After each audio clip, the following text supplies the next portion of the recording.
Saudações, queridos alunos, queridas alunas. Vamos para a correção do quarto simulado. Sempre tendo em mente que meus comentários serão bastante precisos, diferentemente das rodadas. Não deixe de resolver o simulado e durante a resolução dos simulados, siga as instruções. Ative um cronômetro, comece a resolução e vá até o fim sem interrupções e sem consultar material de anotações ou material de estudo. Tudo bem? Então vamos lá, vamos para a correção da primeira questão.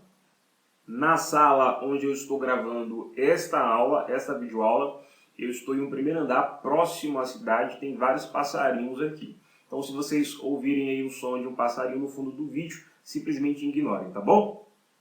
Vamos lá, a primeira questão. Muitos direitos individuais estão previstos na Constituição Federal de 88. Dentre eles, o direito à vida, à liberdade, à igualdade, à segurança e à propriedade. Acerca das disposições constitucionais desses direitos, assinale a alternativa correta. Alternativa A. Uma das implicações da proteção ao direito à vida dos cidadãos é a previsão expressa de proibição de pena de morte no Brasil, exceto em caso de guerra declarada. A A está correta, né? A pena de morte é proibida, exceto no caso de guerra declarada. A letra A é o gabarito da primeira questão. Vejamos as demais alternativas. B de bola. O direito à liberdade inclui a liberdade de manifestação do pensamento, inclusive o anonimato. Negativo, é vedado o anonimato. O anonimato é proibido. A alternativa B está eliminada.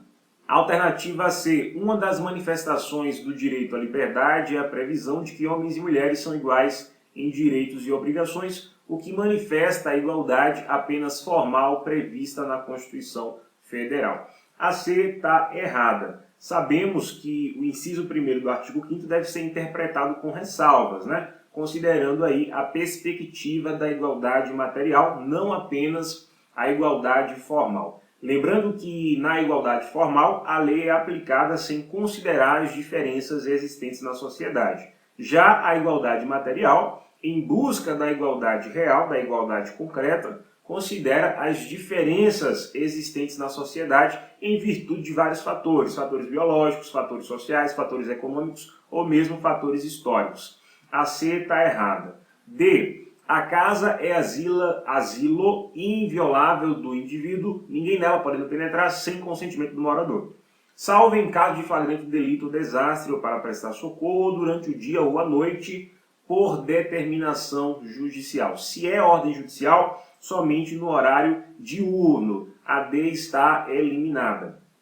A alternativa é: a todos é garantido o direito de propriedade, independentemente de atender a sua função social. A alternativa E está eliminada, pois a propriedade deve atender à sua função social. Lembrando que a função social da propriedade está relacionada a aproveitamento racional e adequado dos recursos naturais disponíveis, preservação do meio ambiente, observância das disposições que regulam as relações de trabalho e exploração de atividade que favoreça o bem-estar dos que estão envolvidos naquela atividade. A E está errada, o gabarito da primeira questão é a letra A de avião. Questão de número 2. A respeito do sigilo de correspondências e de comunicações nos termos da Constituição, assinale a alternativa correta. A alternativa A. É inviolável o sigilo das correspondências e das comunicações telegráficas, de dados e das comunicações telefônicas, salvo no último caso por ordem judicial, nas hipóteses na forma que a lei estabelecer para fins de investigação criminal ou instrução processual penal. A alternativa A está perfeita, né, pessoal? Eu destrinchei o inciso 12 na aula teórica. Lembrem-se de que, no caso de comunicações telefônicas, somente ordem judicial e no contexto de investigação criminal ou instrução processual penal. A banca aqui é correta, a alternativa A é correta, a alternativa A é, portanto, o gabarito. B. O sigilo das correspondências e das comunicações telegráficas, de dados e das comunicações telefônicas é absoluto, negativo, né? Nenhum direito fundamental é absoluto, não havendo qualquer exceção a essa regra, pois trata de direitos fundamentais. A B está eliminada, pois admite exceções. Alternativa C. É inviolável apenas o sigilo das comunicações telefônicas. As correspondências e comunicações telegráficas não detêm da mesma proteção, pois se trata de formas diferentes de comunicação. A C está eliminada. Sigilo de correspondência, sigilo de comunicações telegráficas, sigilo de dados são invioláveis também. Também recebem proteção. C, errada. D, é inviolável o sigilo das correspondências e das comunicações telegráficas, de dados e das comunicações telefônicas, salvo quando a autoridade policial, em investigação criminal, entender necessário para a apuração dos fatos, afastar o referido sigilo, fazendo com ordem do delegado-geral da polícia. A D está errada. A autoridade policial não é juiz. Somente ordem judicial pode afastar o sigilo das comunicações telefônicas. Última alternativa. A Constituição de 88 não previu qualquer proteção ao sigilo das correspondências e das comunicações telegráficas, de dados e das comunicações telefônicas, não sendo dessa forma considerado direito fundamental. A E está de graça, né, pessoal? Basta ler o inciso 12 do artigo 5º da Constituição, gabarito da questão de número 2, A de avião. Questão de número 3. Com relação aos direitos e garantias individuais, assinale a alternativa correta. O direito à inviolabilidade do domicílio alcança os quartos de hotéis e os compartimentos privados onde alguém exerce atividade profissional. A alternativa A está correta. O conceito jurídico de casa, você sabe, é um conceito amplo, alcançando qualquer compartimento privado não aberto ao público, ainda que se destine ao exercício de atividade profissional, tais como escritórios, consultórios, estabelecimentos comerciais, estabelecimentos industriais. A letra A é o gabarito da questão. A alternativa B, é lícita a prisão civil de depositário infiel, qualquer que seja a modalidade do depósito. A questão faz referência à súmula vinculante número 25 do Supremo Tribunal Federal. E o que diz a súmula vinculante número 25 do STF? É ilícita, faltou a letra I aqui, é ilícita a prisão civil de depositário infiel, qualquer que seja a modalidade do depósito. Você sabe que a Constituição Federal proíbe a prisão civil por dívida, né? Essa é a regra proibida, o ordenamento jurídico brasileiro não admite a prisão por dívida. Porém, o mesmo dispositivo que proíbe a prisão por dívida apresenta duas exceções. Quais são as exceções? Primeira exceção, não pagamento voluntário de obrigação alimentícia. Não pagar pensão alimentícia implica prisão, desde, é claro, que o não pagamento decorra de atitude voluntária. Ou seja, o sujeito se recusa a pagar a obrigação alimentícia. Essa é a primeira exceção. Segunda exceção, prisão do depositário infiel. O depositário infiel, você sabe, é o indivíduo que se obrigou a guardar um bem que não lhe pertence, e quando o proprietário veio buscar esse bem, o bem não estava, o bem desapareceu, o bem foi roubado, enfim. O cara que era depositário fiel passou a ser depositário infiel, pois não devolveu os bens conforme se obrigou em contrato.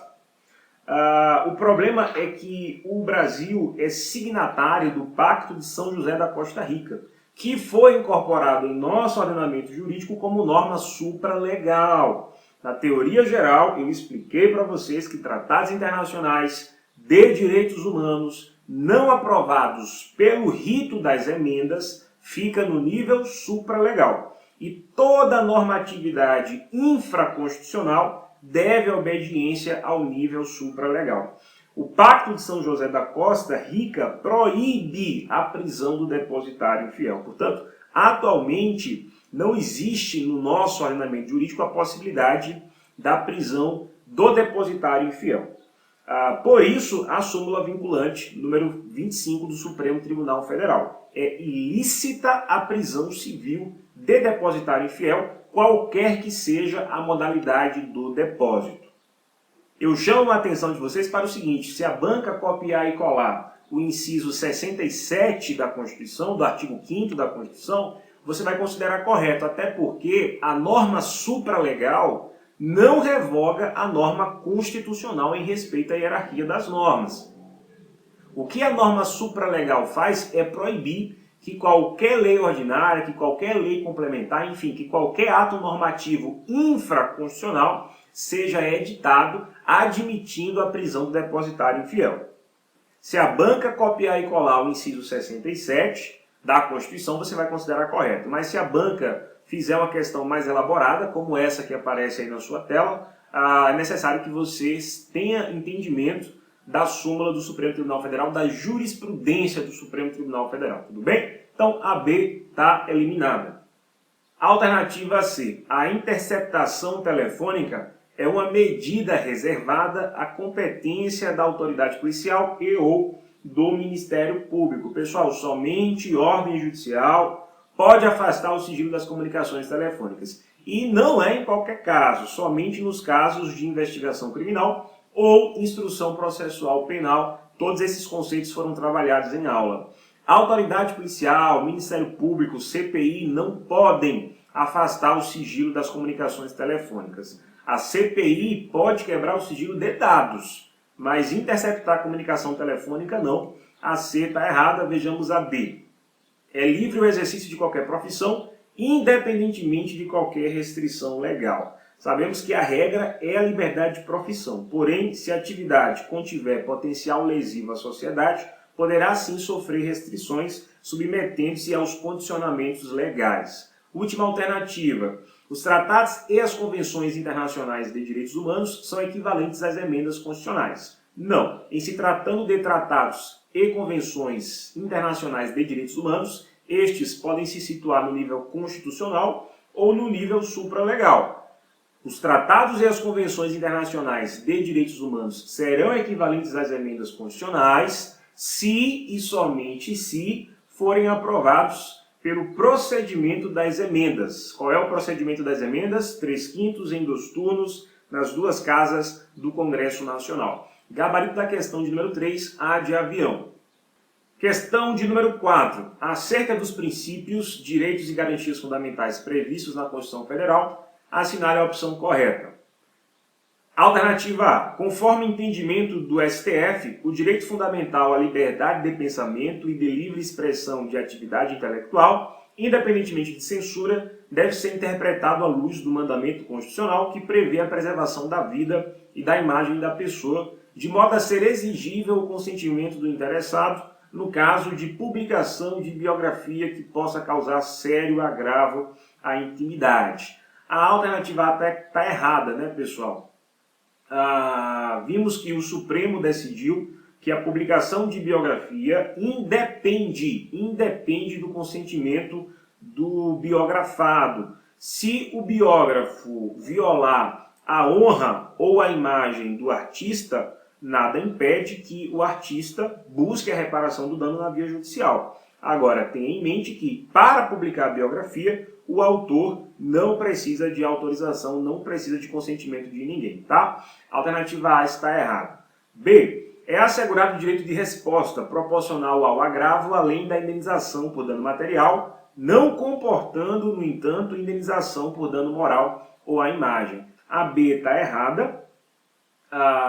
Sabemos que comporta, sim, indenização por dano moral, dano material, dano moral e dano à imagem. Lembrando que dano material é o prejuízo financeiro. Exemplo de dano moral, reputação ofendida, imagem denegrida. E exemplo de dano à imagem é quando o indivíduo tem a sua foto publicada sem o seu consentimento. Então, a B está errada. Alternativa C.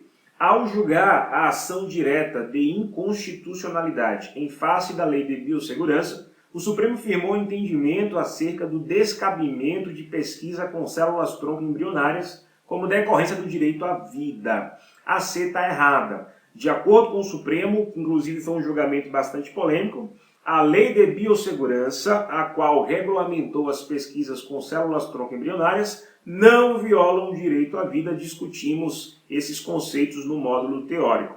A C está eliminada. Vejamos a D. Não cabe habeas corpus para o trancamento de processo por crime de responsabilidade atribuído ao presidente da República. A alternativa D está correta.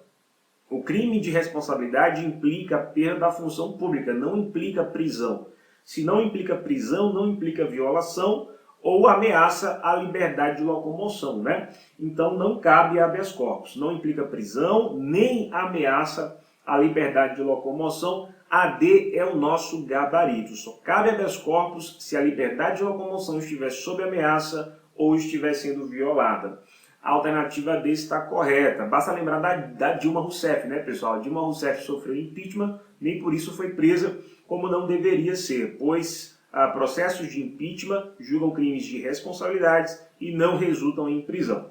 A alternativa é a obtenção de certidões em repartições públicas para defesa de direitos e esclarecimento de situações de interesse pessoal é assegurada a todos, dependente do pagamento de taxas, independente do pagamento de taxas. Obtenção de certidões em repartições públicas para defesa de direitos e esclarecimento de situações de interesse pessoal é assegurada a todos, independentemente do pagamento de taxas. De repente, quem sabe, você precisa de uma certidão negativa de antecedentes criminais, essa certidão lhe é devida independentemente do pagamento de taxas. Gabarito da questão de número 4, letra D de dado. Questão de número 5. Simão e seus primos Silas, Moisés e Diego pretendem trabalhar na empresa W, objetivando juntar recursos financeiros para uma viagem internacional quando completarem 15 anos de idade. Considerando que Simão possui 14 anos, 14 anos e 2 meses de idade. Silas possui 13 anos, Moisés 12 anos e Diego 14 anos. 14 anos e 6 meses. De acordo com a Constituição Federal, a alternativa A, somente Simão, Silas e Diego podem exercer o trabalho. Veja bem, o Silas é menor de 14 anos, então ele não pode exercer o trabalho nem mesmo na condição de aprendiz. Então, a alternativa A está eliminada. A alternativa B, todos podem exercer o trabalho, mas Silas e Moisés só podem exercer na condição de aprendiz. O Silas, que tem 13 anos, não pode exercer o trabalho, nem mesmo na condição de aprendiz. Condição de aprendiz somente a partir dos 14. Alternativa C, somente Simão e Diego podem exercer o trabalho, porém na condição de aprendiz. Exatamente, a alternativa C é o gabarito. O Simão tem 14 anos e 2 meses e o Diego tem 14 anos e 6 meses, logo podem exercer o trabalho, porém somente na condição de aprendiz. Lembrando que a partir dos 14, somente na condição de aprendiz. A partir dos 16, qualquer trabalho, exceto trabalho noturno, perigoso ou insalubre. A partir dos 18, qualquer trabalho, inclusive trabalho noturno, perigoso ou insalubre, C é o gabarito. D. Somente Simão, Silas e Diego podem exercer o trabalho, porém Silas só pode exercer na condição de aprendiz. O Silas é menor de 14 anos, não pode exercer o trabalho, nem mesmo na condição de aprendiz. Todos podem exercer o trabalho, mas Moisés só pode exercer na condição de aprendiz. O Moisés tem 12 anos, correto? Então, nem mesmo na condição de aprendiz. Questão de número 5, gabarito letra C de casa. Questão de número 6. A Constituição de 88 prevê expressamente uma série de disposições normativas trabalhistas que, segundo a doutrina, pode ser considerada como o patamar mínimo civilizatório do trabalhador. Entre outros direitos trabalhistas, a Constituição de 88 prevê expressamente o direito alternativa A ao adicional de sobreaviso e de prontidão. Olha só, sobreaviso e prontidão está lá na CLT, não está na Constituição, a A está eliminada. Ao adicional de hora extra e observância da proporcionalidade para a contratação. Proporcionalidade para a contratação de empregado estrangeiro também não consta no rol da Constituição. Alternativa C, seguro-desemprego em caso de desemprego voluntário ou não. EPA, seguro-desemprego somente em caso de desemprego involuntário. A C está eliminada. Proteção do mercado de trabalho da mulher mediante incentivos específicos nos termos da lei e ao aviso prévio proporcional ao tempo de serviço, sendo de no mínimo 30 dias, conforme previsão legal. Gabarito da questão de número 6, letra D de dado. Letra D é o nosso gabarito. Proteção do mercado de trabalho da mulher, inciso 20, e aviso prévio, inciso 21, ambos do artigo 7º da Constituição. Vejamos a E. Intervalo intrajornada e interjornada negativo. A Constituição prevê jornada de trabalho normal e jornada de trabalho especial. Questão 6, gabarito letra D de dado. Questão de número 7. Felício é proprietário da empresa ABC Ltda, que possui atualmente 233 empregados em razão da fusão com a empresa DEF Ltda. Preocupado com o aumento de empregados, uma vez que antes da fusão a empresa ABC possuía 102 empregados, Felício consultou sua advogada Carolina a respeito. Com relação à Constituição Federal, a Carolina informou que, no tocante aos direitos sociais, a alternativa A. O aumento do número de empregados não acarreta nenhuma consequência, uma vez que já era assegurada a eleição de um representante destes com a finalidade exclusiva de promover-lhes o entendimento direto com os empregadores. A A está eliminada, né, pessoal? Antes da fusão, a empresa tinha 102 empregados, certo? Então não era assegurada a eleição de um representante. Basta ler o artigo 11 da Constituição. De acordo com o artigo 11, nas empresas de mais de 200 empregados é assegurada a eleição de um representante. Então, isso não era assegurado antes da fusão. A A está eliminada. B. Nas empresas com mais de 200 empregados é assegurada a eleição de um representante destes com a finalidade exclusiva de promover-lhes o entendimento direto com os empregados. Exatamente. Questão de número 7, gabarito letra B. A letra B transcreveu aí o artigo 11 da Constituição de 88. A alternativa C. O aumento do número de empregados não acarreta nenhuma consequência. Acarreta consequência sim, conforme vimos, passou de 200, então deve haver o representante. Alternativa D. Nas empresas com mais de 180 empregados, não é mais de 180, é mais de 200, o aumento do número de empregados não acarreta nenhuma consequência. Acarreta consequência sim. Questão de número 7, gabarito letra B de bola. Questão de número 8. Átila é um trabalhador rural que desenvolve suas atividades em turnos ininterruptos de revezamento.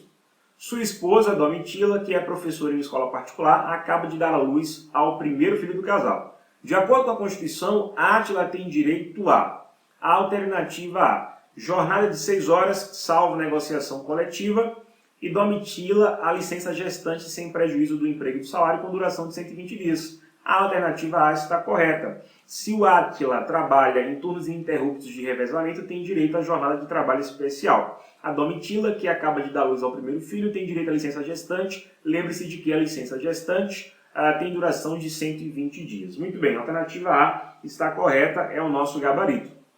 Alternativa B. Duração do trabalho normal não superior a 8 horas diárias. Olha só, o Átila trabalha em turnos ininterruptos de revezamento. Então, não é duração, não é jornada de trabalho normal, é jornada de trabalho especial. A B está eliminada. C. Duração de trabalho normal? Não. Duração de trabalho especial. Jornada de trabalho especial. C está eliminada. D. Jornada de 6 horas, salvo negociação coletiva. E Domitila a licença gestante sem prejuízo do emprego e do salário com duração de 90 dias. Aqui está o erro. Licença gestante é 120 dias, D está fora. Jornada de 6 horas não podendo ser alterada por negociação coletiva. A jornada de trabalho pode sim ser alterada mediante negociação coletiva. A E está errada, tá? Sobra a letra A, conforme já vimos. Questão de número 8, gabarito letra A. A jornada especial pode ser alterada sim se houver negociação coletiva. Vejamos a próxima questão. Questão de número 9. Mariana é brasileira e tem 66 anos. O Pedro é chileno e tem 19 anos. Benedita é brasileira e tem 16 anos. João é brasileiro e tem 18 anos e está prestando serviço militar obrigatório. Então o João é conscrito. Ana é brasileira, tem 22 anos e é analfabeta. Considerando que todos fixaram domicílio no Brasil, a soberania popular, mediante plebiscito de caráter nacional, será exercida obrigatoriamente por... A banca quer saber quem deve ou quem pode participar do plebiscito. Vejamos as alternativas. A soberania popular, mediante plebiscito de caráter nacional, será exercida obrigatoriamente por... Vejamos a alternativa A. Mariana. A Mariana é brasileira e tem 66 anos. Então, o voto dela é obrigatório.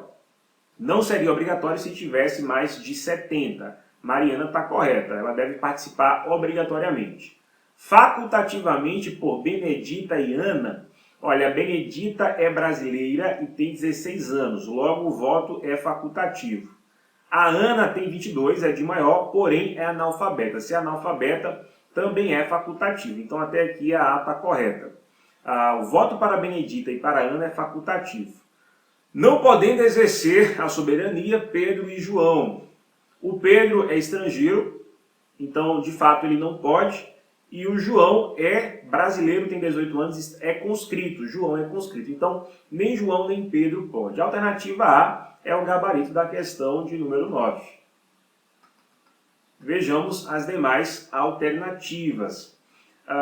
Obrigatoriamente por Pedro e Ana, o Pedro é estrangeiro, não pode. Mariana e Ana, letra C, Mariana e Ana, a Mariana de fato é obrigatório o seu voto. Agora a Ana é analfabeta, correto? Então não pode, analfabeta é facultativo, não é obrigatório. Ana é analfabeta, é facultativo o seu voto. Mariana é obrigatório, o João não é obrigatório, o João é conscrito. A E está errada. Questão de número 9, gabarito letra A de avião. Questão de número 10. Rosa caluniou seu cabeleireiro, crime pelo qual foi condenada. Em função de referida condenação, Rosa será privada de seus direitos políticos. Se a decisão, a alternativa A, transitar em julgado ou se for proferida por órgão colegiado pelo prazo de 8 anos após o seu cumprimento.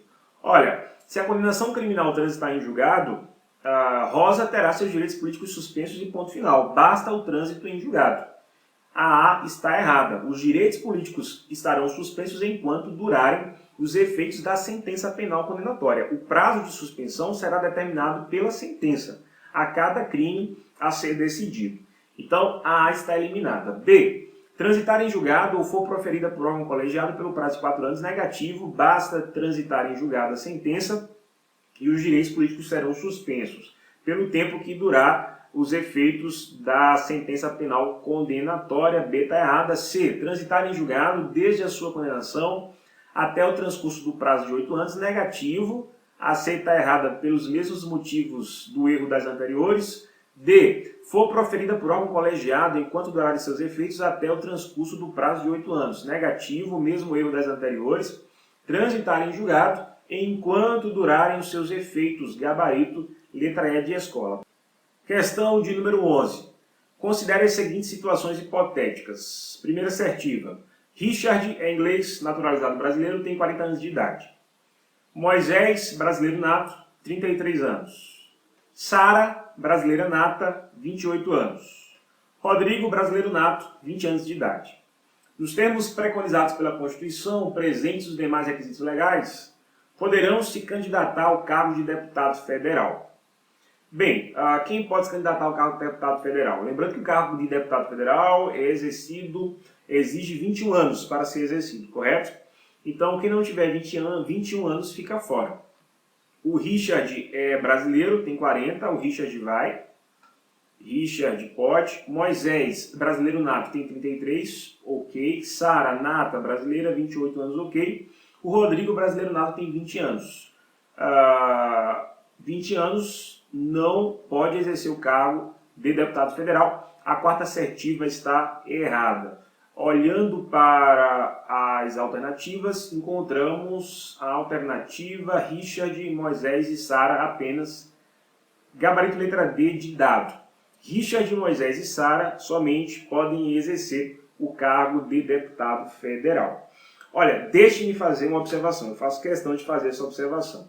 Nada impede que o Rodrigo se candidate ao cargo de deputado federal, mesmo tendo 20 anos. A legislação brasileira determina que o requisito de idade mínima será aferido na data da posse, tá? Então, nada impede que o Rodrigo se candidate com 20 anos, desde que na data da posse tenha 21 anos completos.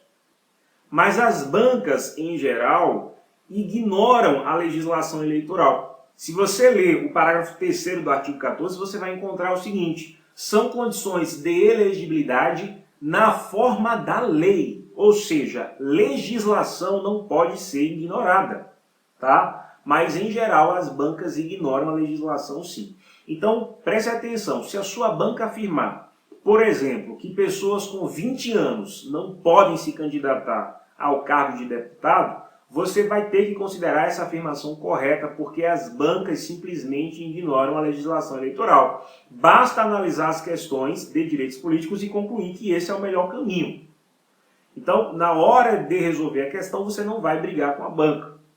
Porém, é passível sim de recurso e deveria ser anulada, já que a legislação brasileira permite que Rodrigo se candidate. Esse é o tipo de questão que prejudica o aluno que realmente conhece a ordem jurídica, e essa questão acaba beneficiando aqueles que não têm muito conhecimento da ordem jurídica. A própria banca do concurso da PMPE, a banca IALP, na última prova, basta você observar que ela utilizou o verbo candidatar, ou seja, seguindo a mesma linha das demais bancas. Então, para essas bancas, o Rodrigo não pode se candidatar porque tem 20 anos. Mas, repito, não é isso que diz a legislação. A legislação brasileira permite que Rodrigo se candidate mesmo que tenha 20 anos, desde que na data da posse tenha 21 anos, ou seja, a aferição da idade mínima para os cargos eletivos, idade como condição de elegibilidade, é aferida na data da posse. Portanto, eles podem sim se candidatar, tá? Mas vamos lá, questão de número 12.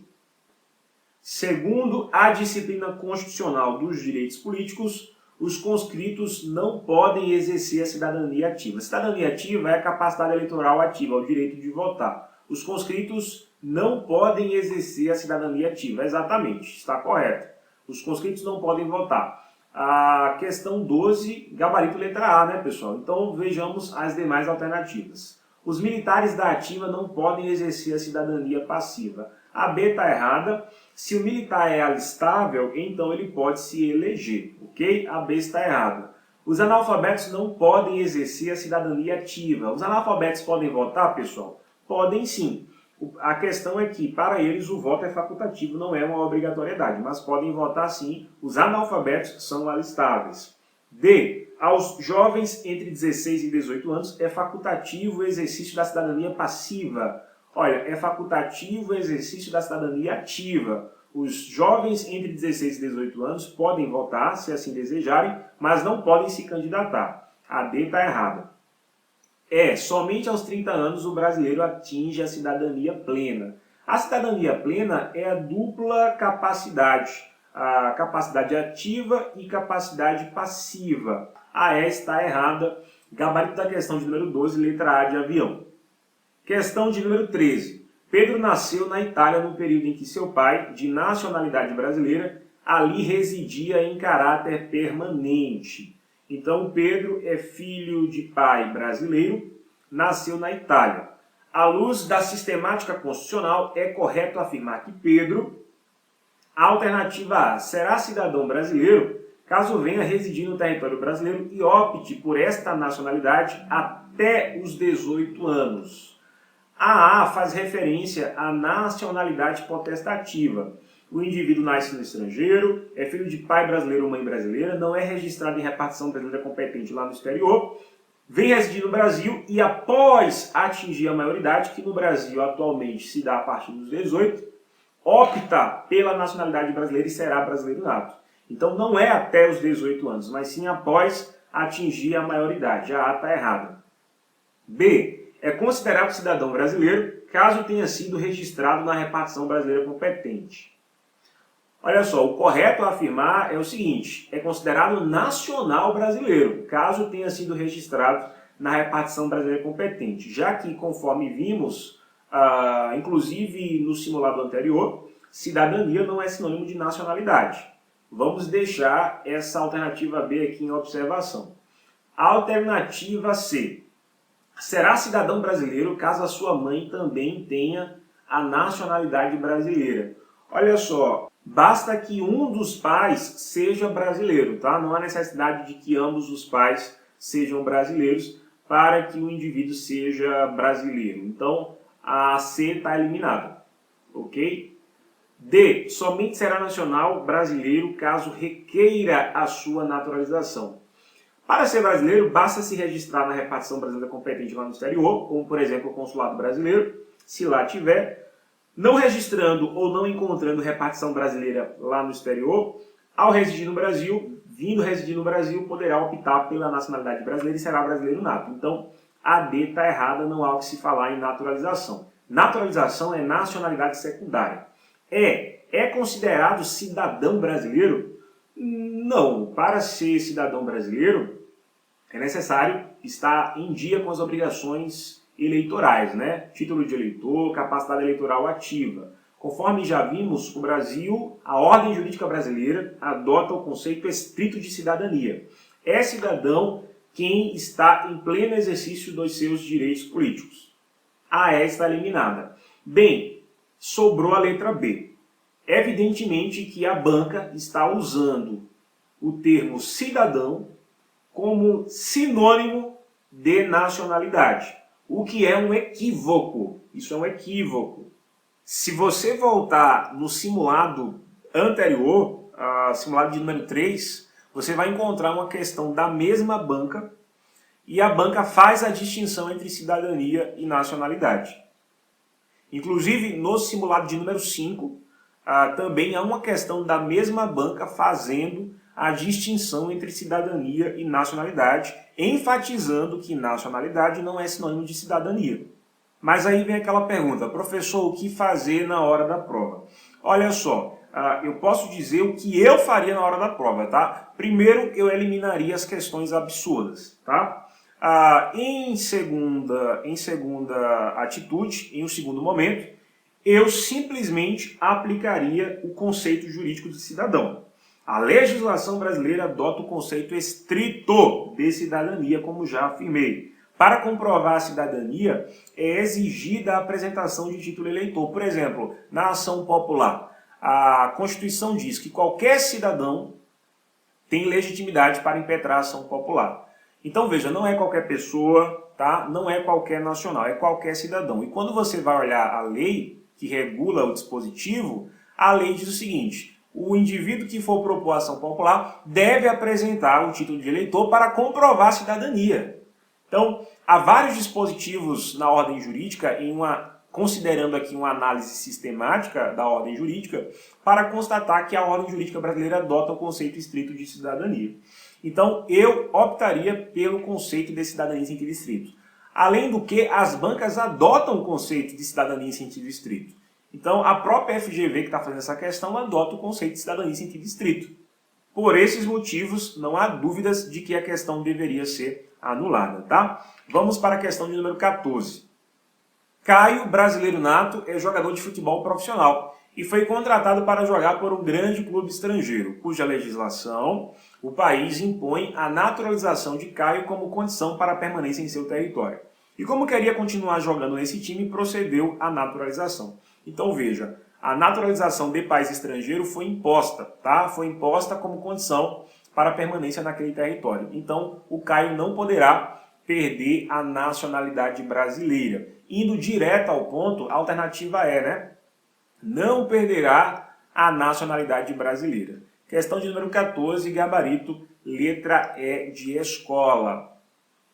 Alternativa A, perderá a nacionalidade brasileira? Não, pois a naturalização foi imposta. B, perderá? Não perderá. Tornar-se-á brasileiro naturalizado? Não, ele continua nato.